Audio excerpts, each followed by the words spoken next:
Isipin mo na lang na baka magkaanak ka na. At na malapit na siyang mamatay. Iyon mismo ang nangyari kay Robert Ellis, isang bilyonaryo na palaging naniniwala na binili ng pera ang lahat hanggang sa makatanggap siya ng isang hindi nagpapakilalang liham na may isang pangungusap siya ang iyong anak. At nanganganib ito.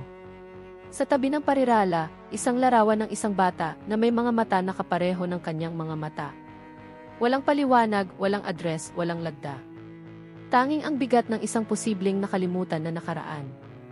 At ang pagkakataong iligtas ang isang buhay na marahil ay sa kanya. Mula sa araw na iyon, iiwan ni Robert ang kanyang mga kumpanya, ang kanyang mansyon, ang kanyang bilyon-bilyon. At magsisimula siya sa isang paglalakbay na magbubunyag ng madilim na katotohanan tungkol sa kanyang sariling kasaysayan. At kung nais mong malaman kung paano nagtatapos ang paglalakbay na ito na mailuha, pagtubos at isang nakakagulat na lihim, mag-subscribe sa channel dahil kung ano ang maririnig mo ngayon. Mas makapangyarihan ito kaysa sa anumang pelikula. Sa tuktok ng Ellis Corporation Glass Tower, isa sa mga pinakakahangahangang gusali sa Manhattan, ang katahimikan ay naghari sa itaas na palapag. Nakaupo sa likod ng isang itim na marmol na mesa, si Robert B. Ellis ay tumingin sa lungsod sa ibaba na may walang laman na ekspresyon. Sa edad na 48, isa siya sa pinakamayamang tao sa Estados Unidos, bayari ng isang imperyo ng teknolohiya na nagkakahalaga ng 17 bilyon. Ngunit sa araw na iyon, ang kislap ng mga skyscraper o ang quarterly report na may record na kita ay hindi makagambala sa kanyang isipan mula sa sobre sa kanyang mesa. Ito ay kayumanggi, simple, walang return address. Dumating siya sa umaga, inihatid ng isang mensahero na mabilis na nawala nang dumating siya. Si Robert, na sanay na sa mga banta ng korporasyon at blackmail, ay itatapon na sana ito. Ngunit may isang bagay sa nanginginig na kaligrapya ang pumukaw sa kanyang pansin. Nang buksan niya ito, isang pangungusap lang ang natagpuan niya na nakasulat sa kamay, anak mo ito. At nanganganib ito. At isang larawan. Isang batang lalaki na mga 10 o 11 taong gulang, payat, may kulay kayumanggi na buhok at mga mata. Mga mata na tila sumasalamin sa kanyang mga mata. Sa sumunod na ilang minuto ay nagiinit na si Robert. Ang hindi matatalo na bilyonaryo na nakipag-usap sa mga pangulo at CEO sa buong mundo ay hindi alam kung ano ang iisipin. Ang posibilidad na totoo ito ay nagpatibok ng kanyang puso sa isang puwersa na kahit siya mismo ay hindi nakilala. Ito ba ay isang bitag? Isang biro sa masamang panlasa? Isang bagay na mas malalim, mas personal? Sa mga sumunod na araw, sinubukan ni Robert na alamin kung sino ang nagpadala ng liham. Tinawag niya ang kanyang pinakamahusay na mga investigador, ginamit ang lahat ng digital na katalinuhan sa kanyang pagtatapon.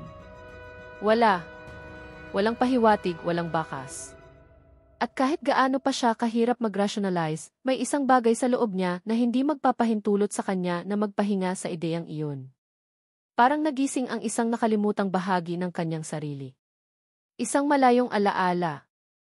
Isang anino ng nakaraan na noon pa man ay pilit niyang hindi pansinin.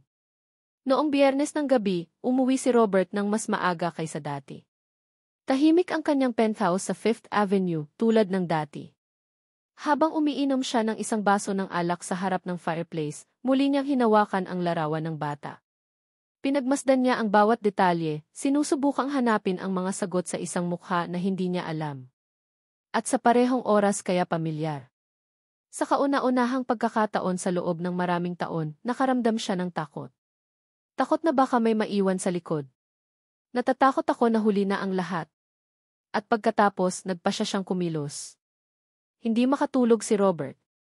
Lumipas ang mga oras at hindi tumigil ang kanyang isipan sa pag-project ng mga sitwasyon, haka-haka, pag-aalinlangan.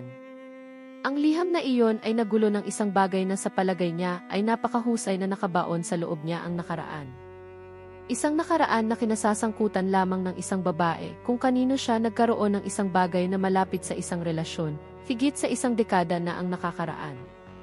Ang pangalan niya ay Katie Mendez. Mahiyain, matalino, katulong sa pananaliksik noong nagsisimula pa lang siyang bumuo ng kanyang imperyo. Nahulog sila sa pag-ibig sa katahimikan, sa pagitan ng mga spreadsheet at gabi ng trabaho.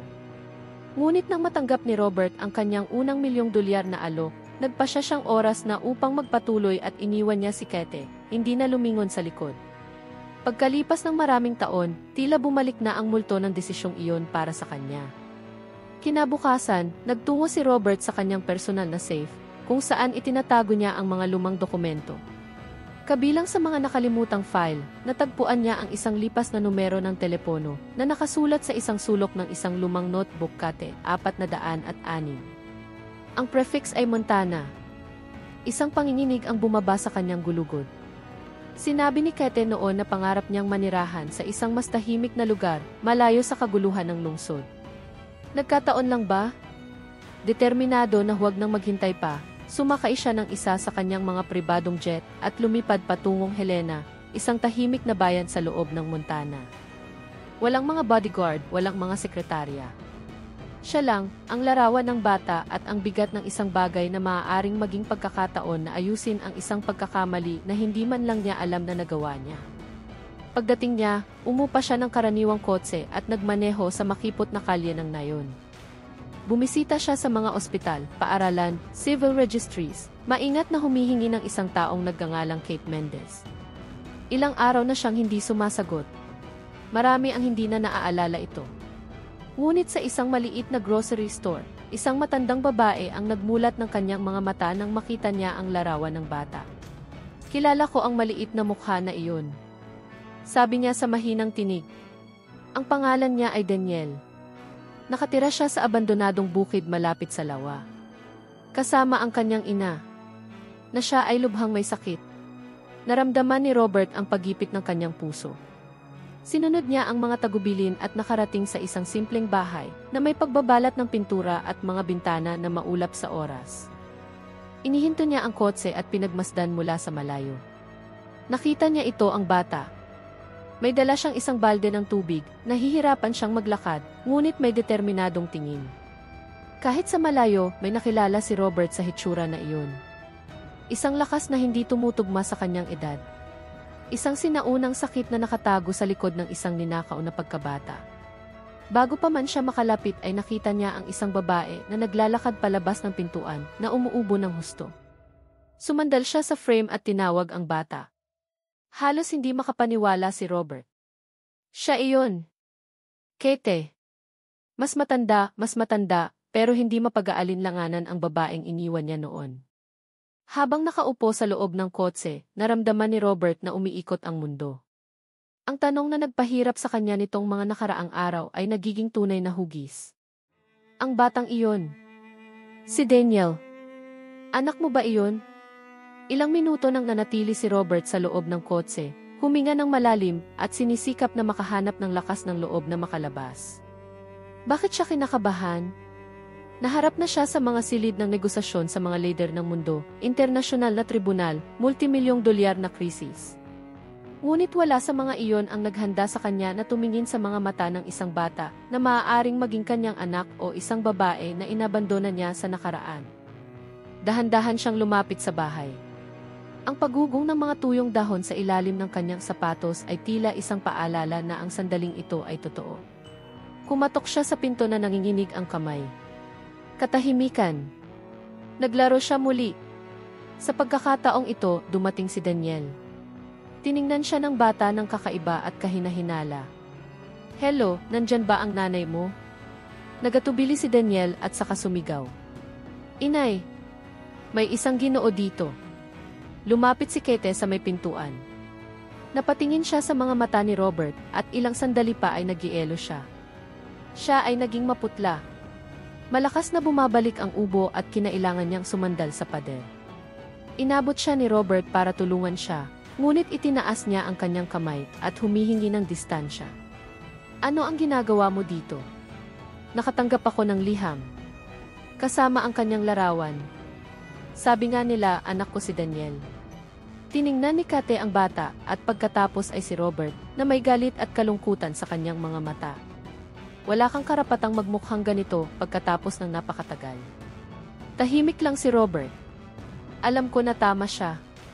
Gusto ko lang malaman ang totoo, Kate. Siya. Anak ko ba siya? Hindi agad sumagot si Kate. Niyaya niya si Daniel na maglaro sa likod bahay at pinapasok ito. Simple lang ang kwarto, may mga antigong kasangkapan at mga palatandaan ng kahirapan sa bawat sulok.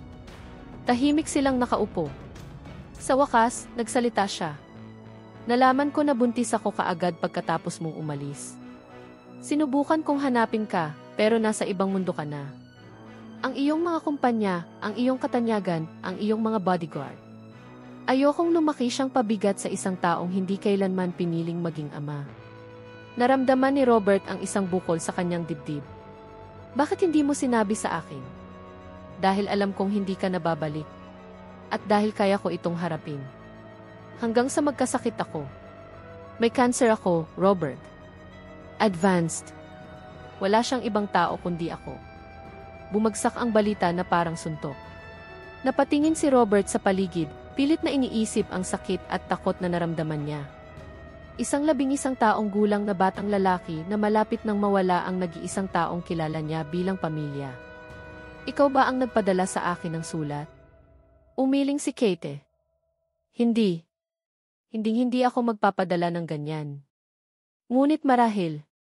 Siguro may gumawa nito para sa akin. Naguguluhan si Robert. Kung hindi si Kate, sino ang nagpadala ng mensaheng iyon?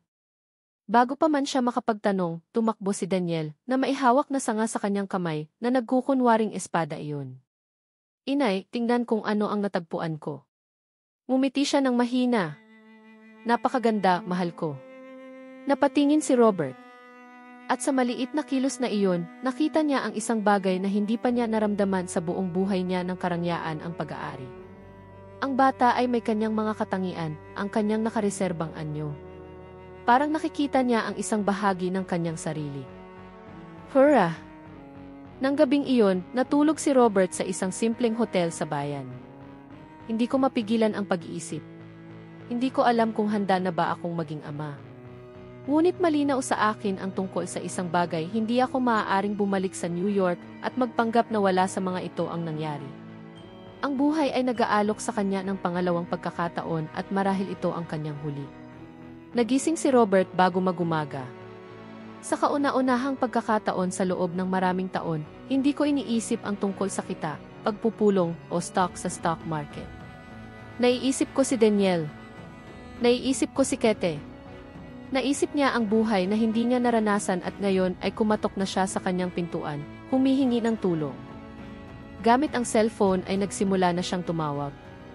Ginamit niya ang lahat ng mga medical na contact na naipon niya sa buong buhay niya upang makakuha ng isang emergency appointment sa pinakamahusay na mga oncologist sa bansa. Makalipas ang ilang oras ay kumatok na naman siya sa pintuan ni Kate. Mukhang mahina pa rin siya, pero nagulat siya nang makita siya roon ng maaga. Ano ang ginagawa mo dito? Ihanda ang iyong mga gamit.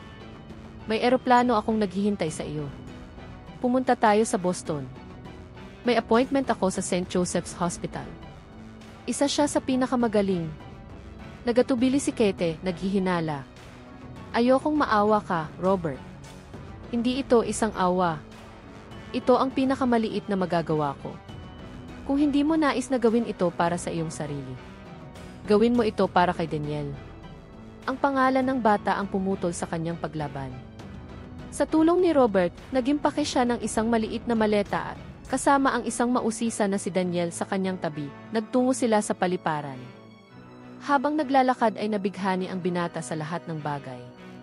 Hindi pa siya umalis sa Montana at ngayon ay nasa loob siya ng isang pribadong jet na may mga upuan na katad at isang tanawin ng mga ulap na parang pelikula. Sa iyo ba ang eroplano na ito? Tanong niya, humahanga. Ngumiti si Robert. At ngayon ay sa iyo rin kung gusto mo. Ngumiti si Daniel, inosente. At sa ngiti na iyon, naramdaman ni Robert na may nagbago sa loob niya. Parang sa unang pagkakataon, ang kanyang kapalaran ay ginamit para sa isang bagay na talagang may katuturan. Sa Boston, nagsimula ang mga pagsusulit sa araw ding iyon. Mabait ang medical team pero mabigat ang diagnosis. Nasa advanced stage na ang cancer ni Kate. May posibilidad na pahabain ang kanyang buhay sa pamamagitan ng agresibong paggamot, ngunit malamang na hindi gamutin. Nabigla si Robert. Gusto kong lumaban. Nais niyang iligtas ang ina ng kanyang anak kahit na wala pang i-test. Deep inside, alam ko na. Ito ay tulad ng kung ang buhay ay nagbibigay sa kanya ng isang huli na misyon upang mahalin at protektahan kahit na ito ay halos huli na. Sa mga sumunod na araw, umupa si Robert ng isang apartment malapit sa ospital na nilagyan ng lahat ng kailangan ni Kete. Nagupa siya ng mga nurse, nutritionista, psychologist ng bata. Lumikha ito ng isang kapaligiran kung saan maaaring ipagpatuloy ni Daniel ang pag-aaral, kahit na malayo siya sa kanyang paaralan. Bawat detalye ay pinag-isipan ng may dedikasyon na ikinagulat pa ng kanyang mga empleyado. Bakit mo ginagawa ang lahat ng ito? Isang gabi ay tanong ni Kete habang nakatingin sa kanya mula sa sofa. Huminga ng malalim si Robert. Kasi dapat nandyan na ako sa simula pa lang. Dahil ikaw ang aking pamilya. Bagaman ngayon ko lang ito napagtanto. Tumingin siya sa kanya, nasasabik ngunit nag-iingat pa rin. Hindi ko alam kung mamahalin mo ba ang isang taong ganyan, Robert. Iba na ang mundo mo. Lumapit siya at maingat na hinawakan ang kamay nito. Bigyan mo naman ako ng chance na patunayan ko sa'yo. Mula sa kabilang silid, pinakinggan ni Daniel ang pag-uusap ng hindi naunawaan ang lahat, ngunit buong puso. Sa kauna-unahang pagkakataon, naramdaman kong may nagbabago. Na marahil, lamang marahil. Hindi na siya nag-iisa sa mundo. Tahimik ang apartment sa malamig na umagang iyon ng Taglagas. Pinagmasdan ni Robert si Kete na natutulog sa sopa, pagod na pagod matapos ang isa pang chemotherapy session. Sa likuran, iginuhit ni Daniel ang mesa sa kusina na may konsentrasyon ng bata, na tila ang sandaling iyon ng kapayapaan ay napakahalaga upang sayangin. Lumapit sa kanya si Robert at nakita ang guhit isang lalaki, isang babae, at isang bata na magkahawak kamay sa harap ng isang bahay na nagniningning ang araw. Sa itaas, nakasulat sa mga lapis na may kulay ang aking bagong pamilya. Halos mapaiyak siya sa pirasong papel na iyon. Siya, ang lalaking hindi pa naluluha sa publiko, ay naramdaman ang pagkatunaw ng kanyang buong mundo sa loob. May kapangyarihan ang batang iyon na sirain ang lahat ng kanyang mga depensa. Nang maglaon, habang nag-aayos ng mga dokumento upang ilipat ang ilan sa kanyang mga ari-arian sa pangalan ni Daniel, si Robert ay naputol ng isang tawag mula sa kanyang legal team sa New York. Ellis, may nakita kaming hindi inaasahang bagay sa iyong mga personal na dokumento. Isang sinaunang tipan. Mula 15 taon na ang nakalilipas. Hindi ako gumawa ng testamento sa oras na iyon. Ang dokumento ay digital na nilagdaan gamit ang biometrics at authenticated protocol nito. Ito ay nakaimbak sa isang backup ng lumang system, ang ginamit ko sa simula ng kumpanya. Ito ay may legal na bisa. At mayroong isang napakatiyak na sugnay. Hiniling ni Robert na ipadala kaagad ang nilalaman. Nang mabasa niya ito, hindi siya makapagsalita. Ayon sa kanya, naiwan niya ang kalahati ng kanyang ari-arian sa isang babae na nagngangalang Kate Mendez. 2 buwan bago niya naputol ang lahat ng pakikipag-ugnayan sa kanya. Ngunit hindi ko naaalala na ginawa ko iyon. Nalilito, tinawag niya ang isang dating kasosyo, si Alan Becker, isang magaling na programmer na tumulong sa kanya na mahanap ang Ellis Corp. Mahigit 10 taon na silang hindi nag-uusap. Alan, ginawa ko ba ang kalooban na iyon? Sa kabilang dulo ng linya, katahimikan. Pagkatapos, isang puno ng boses. Hindi. Ako iyon.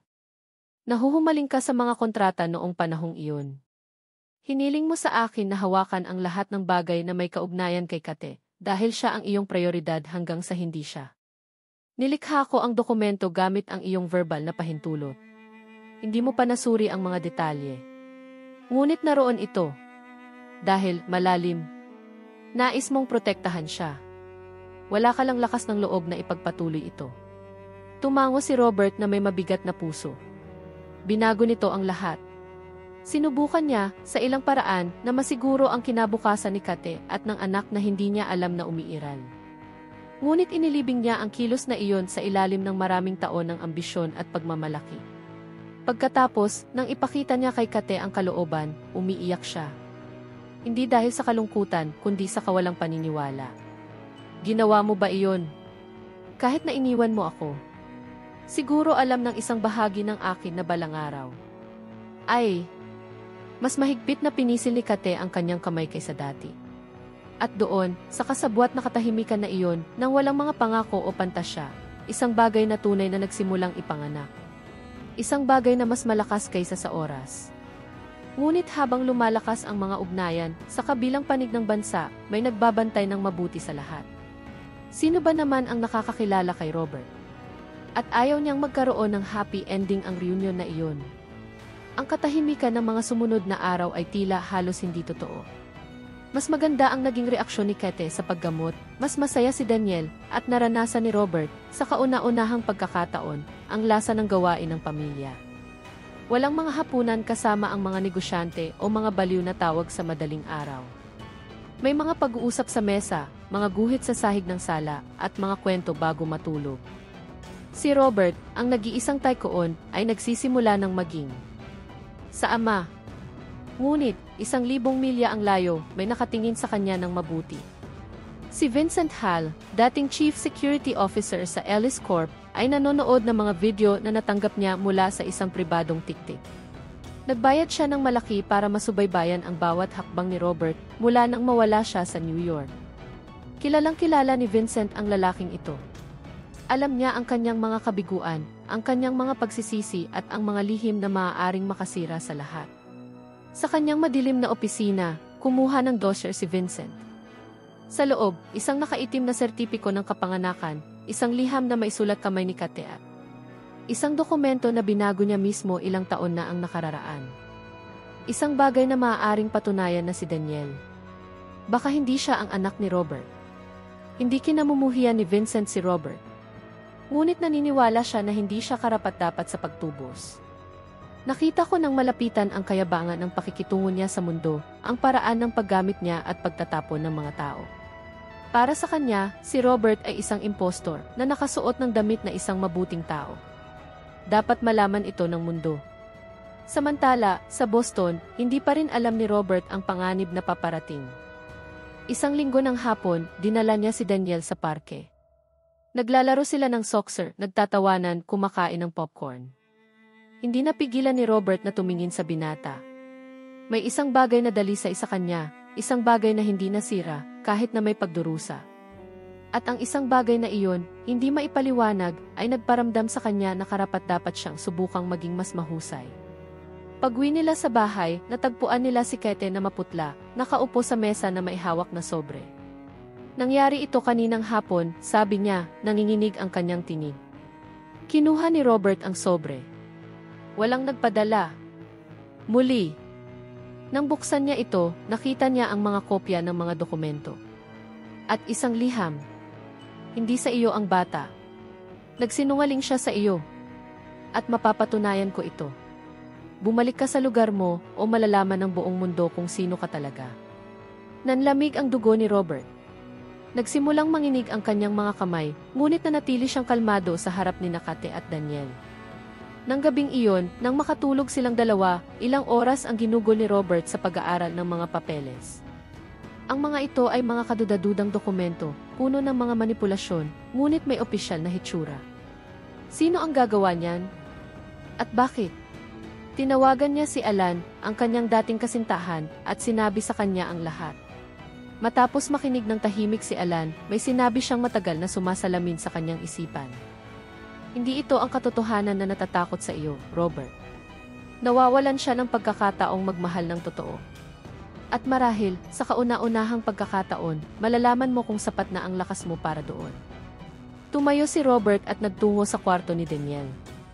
Mahimbing na nakatulog ang bata, naniyakap ang isang matandang teddy bear. Ilang minuto siyang nakatayo.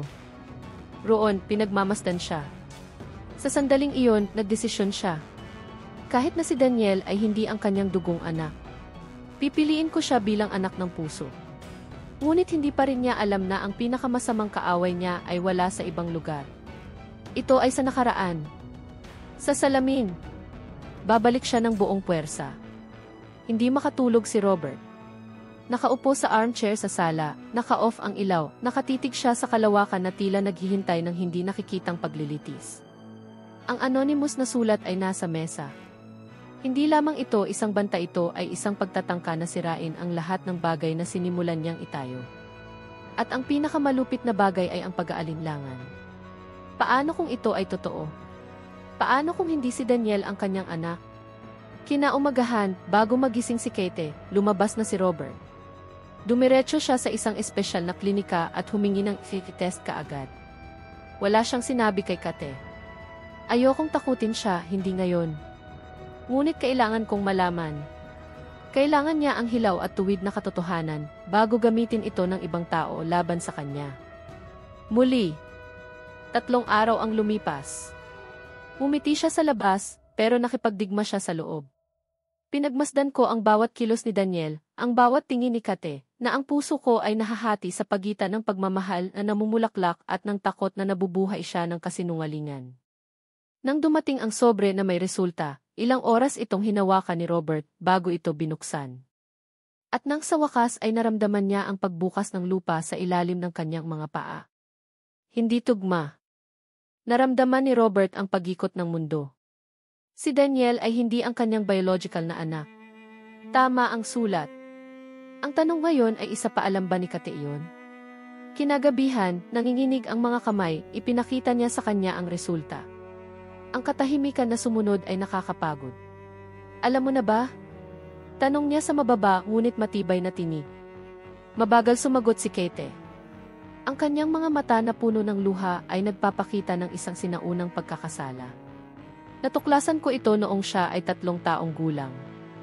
Lihim kong ginawa ang pagsusuri nang magkasakit siya at humingi ng genetic information ang mga doktor.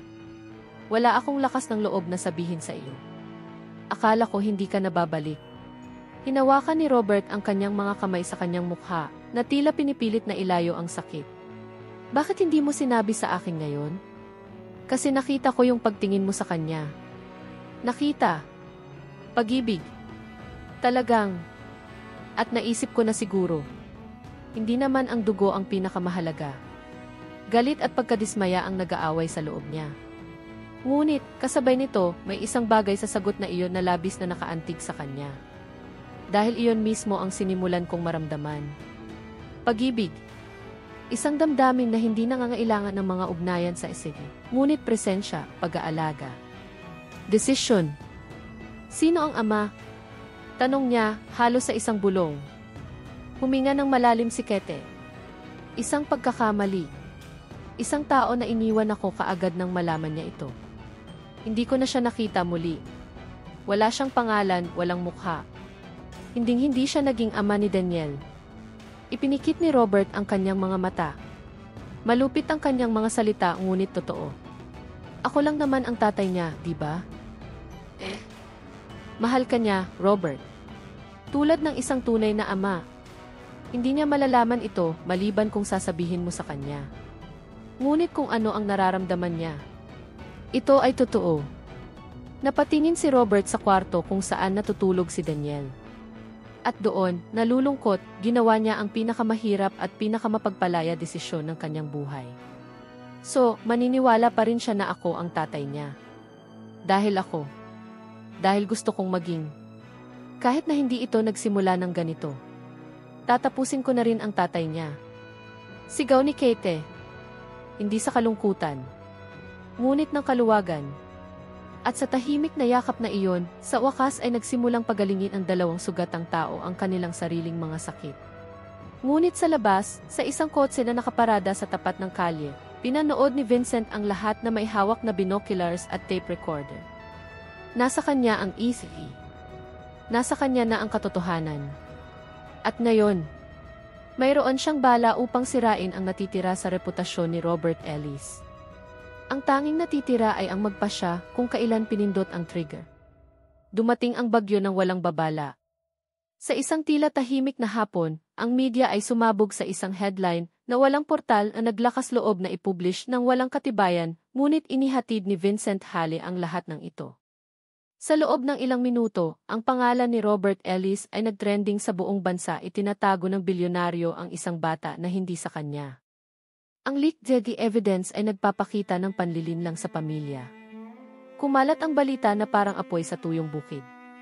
Mga site ng chismis, pahayagan sa pananalapi, palabas sa ang reputasyon na itinayo ni Robert sa loob ng ilang dekada ay nagsimulang gumuho sa loob ng ilang oras. Ang mga akusasyon ay lumampas sa iskandalo emosyonal na pandaraya, pagmamanipula ng imahe ng publiko, pagtatangka ng lihim na mana. Sa apartment, pinanood ni Kate ang balita na tinatakpan ng kanyang mga kamay ang kanyang bibig, sa pagkabigla. Pinatay ni Robert ang PC at kinuha ang telepono at agad na tinawagan ang kanyang abogado. Alamin mo kung sino ang nag-leak nito. Naghahanda siya ng statement. Ngunit nang hindi inaatake ang sinuman. Hindi natin ito gagawing digmaan. Habang nagsasalita siya, nakita niya si Daniel na nakatayo sa pasilyo, nanlaki ang kanyang mga mata. Tatay, hindi ba ikaw ang tatay ko? Lumuhod si Robert sa kanyang harapan, pilit na nanatiling kalmado. Daniel, hindi iyon nagbabago ng anumang bagay. Ako ang taong nandito, nag-aalaga sa iyo, nagmamahal sa iyo. Iyan ang kahulugan ng pagiging isang ama. At iyon ay kung sino ako. Ngunit hindi itinatago ng titig ng bata ang sakit ng pag-aalinlangan. Ginkugos hiya ni Robert hinmahigpit, inaabat nga may presyoso nga butang aging kukulog diri pinaagihan mga buwa, kondihan baluktot nga mga kamatuoran. Makalipas ang ilang oras, nakatanggap si Kate ng isang hindi nagpapakilalang tawag. Isang malamig at pagkalkula ng tinig. Ngayon alam mo na kung ano ang mangyayari kapag sinubukan mong itago ang katotohanan mula sa isang taong tulad ni Robert Ellis. Naibalik ito sa kanyang kinaroroonan. O mawawala sa iyo ang lahat.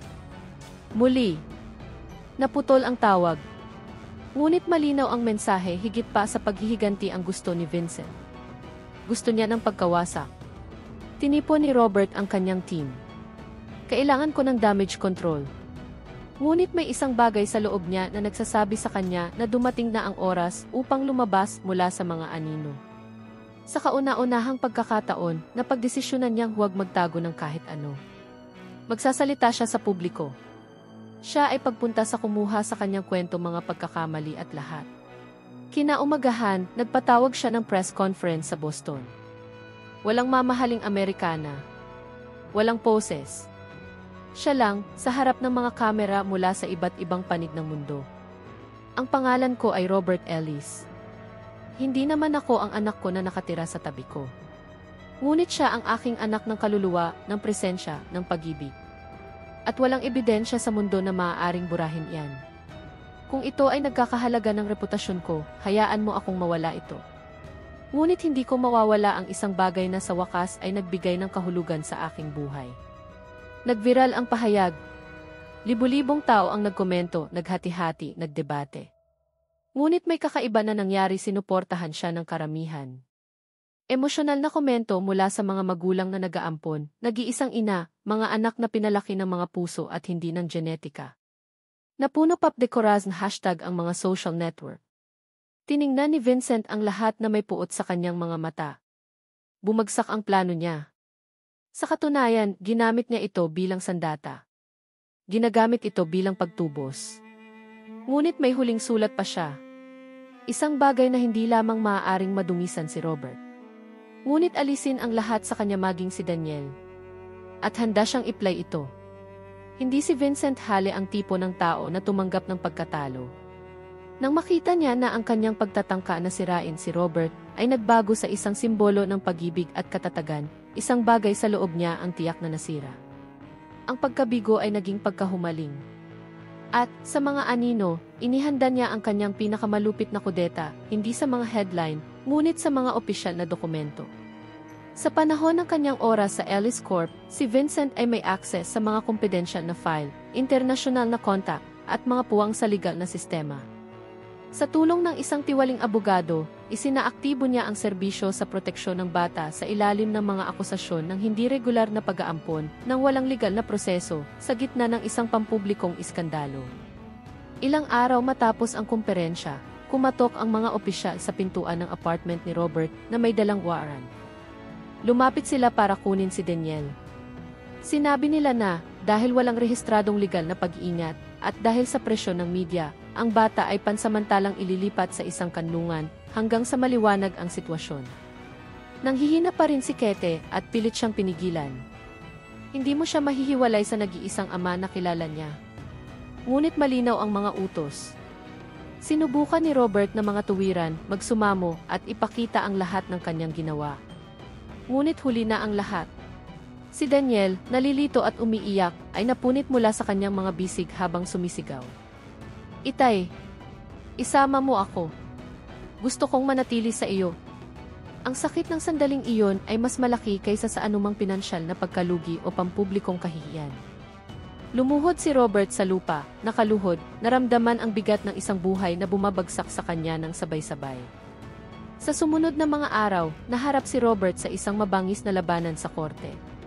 Pinakilos niya ang isang pangkat ng mga abogado, social worker at maging mga psychologist na kinumpirma ang malalim na ugnayan nila ni Daniel. Ngunit ang sistema ay mabagal, burokratiko at impersonal. Tumatakbo ang orasan. At araw-araw na malayo kay Daniel ay pahirapan. Si Kate, na lalong nanghihina, ay sinisisi ang kanyang sarili sa lahat. Nangako naman si Robert na ibabalik niya ang bata. Na ipaglalaban ko hanggang sa huli. Samantala, nagtatago si Vincent sa isang marangyang apartment na inuupahan sa maling pangalan. Akala ko nanalo ako. Na sa wakas ay sinira niya ang taong laging kumakatawan sa lahat ng kinamumuhian niya, kapangyarihan, katayuan. Pagtubos. Ngunit ang hindi niya alam ay nagiwan siya ng bakas. At ang isa sa mga tiktik na tinanggap ni Robert, na naghihinala sa pinagmulan ng hindi nagpapakilalang reklamo na nag-activate ng kanlungan, ay nagsimulang pagsamahin ang mga piraso. Natuklasan niya ang mga transaksyong pinansyal, tumawag sa tiwaling abogado, at kalaunan ay nasubaybayan ang ihi ng email na nagpadala ng mga peking dokumento. Ilang sandali pa lang bago tuluyang mawala ang loob ni Vincent. At nang mangyari iyon, sana mabigyan ng pagkakataon si Robert na ibalik si Daniel. Ngunit kailangan din niyang gumawa ng isang desisyon maghiganti. O magpatawad. Ang korte ng pamilya ay puno ng umagang iyon. Mga kamera sa labas, mga mamamahayag na nakikipaglaban para sa espasyo, mga mausisa na tao na nagsisikap na makita ang bilyonaryo na nais na maging ama ng isang anak na lalaki na hindi sa kanya. Ngunit sa loob ng silid, tensyonado ang kapaligiran. Naroon si Robert, hindi bilang isang tycoon, ngunit bilang isang sirang tao at handang lumaban para sa tanging bagay na talagang mahalaga. Nakatayo sa tabi niya si Kate, nakasuot ng headscarf at nanginginig na mga kamay. Wala nang oras na mawawala. Araw-araw ay lumala ang kanyang kalusugan at natatakot siya na hindi niya makita ang katapusan ng labanang iyon. Sa kabilang banda, ang mga kinatawan ng kanlungan ay nagbigay ng mga argumento batay sa mga patakaran, pamamaraan at kakulangan ng isang legal na bono. Nakinig ang hukom, walang pakialam. Hanggang sa humingi ng sahig ang abogado ni Robert at ibinigay ang isang kumpletong file, mga larawan, video, patotoo, ulat mula sa mga psychologist, mga liham na isinulat ni Daniel sa kanyang oras sa kanlungan kung saan nagmakaawa siyang umuwi. Pagkatapos, dumating ang twist. Dumating ang pribadong tiktik na may ebidensya na gawa-gawa lang ang reklamo. Ipinakita nito ang mga email na natunton pabalik kay Vincent Hallett, ang dating pinuno ng Ellis Corp, na may mga talaan ng mga pagbabayad ng suhol at pagtamper ng dokumento. Humingi ng katahimikan ang hukom sa loob ng silid ng hukuman. Agad namang inilabas ang warrant of arrest. Gayunman, hiniling ni Robert na magsalita. Tumayo siya sa harap ng korte, sa matibay na tinig, ngunit mailuha sa kanyang mga mata. Kaya kong sirain ang taong ito. Maaari ko siyang idemanda, ilantad, tapusin siya. Ngunit hindi iyon ang kailangang makita ng aking anak. Dapat maunawaan ni Daniel na ang pagpapatawad ay mas malaki kaysa sa paghihiganti. Ang pag-ibig na iyon ay nagwawagi kahit na ang lahat ay tila nawala. Gusto ko lang po sanang makauwi sa bahay. Sa kanya, kasama ang aking pamilya. Nagkaroon ng katahimikan. Pagkatapos, bulong-bulong. Maging ang hukom. And Ellis. Ang kanilang mga kilos ay hindi lamang nagpapakita ng kanilang layunin, kundi nagpapatunay din ng lehitimong pag-ibig. Kinikilala ng korteng ito ang affective bond at ipinagkaloob ang legal at tiyak na pag-iingat kay Daniel Ellis mula sa sandaling ito. Sigaw ni Kate. Pati na rin si Robert. Napuno ng ginhawa ang silid. Makalipas ang ilang oras, sa kanlungan, pumasok si Robert sa silid kung saan naghihintay sa kanya si Daniel, pagod na pagod ang kanyang mga mata at halos mawala ng pag-asa. Nang makita ito ng binata, tumakbo siya ng hindi nag-iisip. Itay. Mahigpit na hinawakan siya ni Robert sa kanyang mga bisig. Nandito na ako, anak. At hindi na kita iiwan. Nang gabing iyon, bumalik sa apartment, nakita sila ni Kate na naglalaro sa sahig ng sala na parang wala ng iba pa. Alam niyang wala na siyang masyadong oras, pero payapa siyang umalis. Dahil nasa kanang bisig ang kanyang anak. Sa bandang huli, tama siya. Sa pamamagitan ng pagpili ng maling tao sa nakaraan, ngunit ang tamang ama para sa hinaharap. Ang mga sumunod na araw ay malungkot na katahimikan. Para bang natuto ang oras na maglakad ng mas mabagal sa loob ng apartment na iyon. Hindi na makabangon mula sa kama si Kate. Mas madalas ang sakit, nang hihina ang katawan, ngunit ang kanyang mga mata. Ang kanyang mga mata ay kumikislap pa rin sa tuwing nakikita niya si Daniel na tumatawa o si Robert na nagluluto ng almusal, malikot ngunit determinado. Ginugol ni Robert ang kanyang mga gabi sa kanya, tahimik na nagbabasa, hawak ang kanyang kamay, nag-a-apply ng mainit na kompres, ginagawa ang lahat ng itinuro sa kanya ng kanyang kapalaran pag-ibig sa isang tao na may maliliit na kilos. Sa pinakamarupok na oras ng buhay. Isang gabi, inutusan ni Kate si Daniel na matulog ng mas maaga. Gusto kong kausapin si Robert ng mag-isa. Umupo siya sa tabi ng kama at sinabi niya, halos mahinahon ang kanyang tinig. Salamat. Dahil sa pagbalik. Sa pagbibigay sa akin ng kapayapaan. Noong una, hindi ka ang tamang tao, Robert. Pero ikaw ang tama sa huli. At iyon ay nagkakahalaga ng higit pa. Napalunok siya ng mahigpit at mahigpit na hinawakan ang kamay nito. Binigyan mo ako ng pagkakataon na hindi naman ako binibigyan ng iba. Isang pamilya. Isang anak na lalaki. Isang layunin. Lahat ng bagay na hindi ko alam na kailangan ko. Ngumiti siya ng mahina. And, I swear to you na sulit naman ang ibabayad nyo. Naman, Kate. Anak ko siya. At ito ay palaging magiging. Sasabihin mo ba sa kanya kung sino ako? Gagawin ko. Araw-araw. Sa bawat kilos. Sa bawat alaala. Kinaumagahan, umalis na si Kate. Tahimik at tahimik na may kalmadong ngiti sa kanyang mukha. Hindi sumigaw si Robert. Hindi siya nahulog sa sahig. Tahimik lamang siyang umiyak, niyakap ang kanyang katawan, na tila nawawalan siya ng isang piraso ng kanyang kaluluwa, ngunit kinikilala niya ang kadakilaan ng pagkakaroon ng taong iyon, kahit na ito ay para lamang sa isang maikling panahon. Simple lang ang biyahe, gaya ng hiniling niya. Walang pindutin, walang kamera. Tanging sina Robert, Daniel at ilang kapitbahay ng kapitbahayan. Mahigpit na hinawakan ng bata ang kamay ng kanyang ama, hindi lubos na nauunawaan ang kawalan, ngunit nadama niyang nagbago na ang mundo. Sa mga sumunod na araw, umalis na si Robert sa negosyo. Ibinigay niya ang kalahati ng kanyang kayamanan sa mga pundasyon na tumulong sa mga batang ulila at nag-iisang ina na may kanser. Lumikha siya ng isang egi na nagngangalang Kate. At namuhay pa rin siya ng malayo sa pansin. Lumaki si Daniel na malusog, mausisa at sensitibo. Gabi-gabi, bago matulog, gusto kong marinig ang parehong kwento. Papa, pwede mo bang sabihin sa akin kung paano mo ako pinili? Ikinuwento ito ni Robert sa kanya. Hindi sa kalungkutan. Ngunit may pagmamalaki. Hindi kita ang pinili, anak. Ang Diyos ang naglagay sa iyo sa aking landas. Ituro mo sa akin kung ano ang tunay na pag-ibig. 10 taon ang lumipas. Ang pangalang Robert Ellis ay muling lumitaw sa mundo ng negosyo, ngunit ngayon para sa isang ganap na naibang dahilan. Hindi dahil sa kita o multimilyong dolyar na pagsasanib, kundi dahil sa kanilang tahimik na gawain sa mga inabandonang bata, nawasak na mga tahanan at mga magulang na sumuko ng maaga. Itinatag niya ang higit sa 50 mga sentro ng pagtanggap. Nagbayad siya para sa medikal na paggamot. Inampun niya ang 2 pang anak. Ngunit walang ipinagmamayabang. Lahat ng bagay ay maingat, personal. Isang tahimik na pangako sa buhay at sa memorya ni Kate. Si Daniel ay 21 taong gulang na ngayon. Matangkad, matalino, na may parehong katatagan sa kanyang tingin na mayroon si Robert sa kanyang kabataan. Ngunit may higit pa isang kahinahunan na tanging ang mga taong nahaharap sa sakit mula pagkabata ang maaaring magdala ng walang pagmamataas.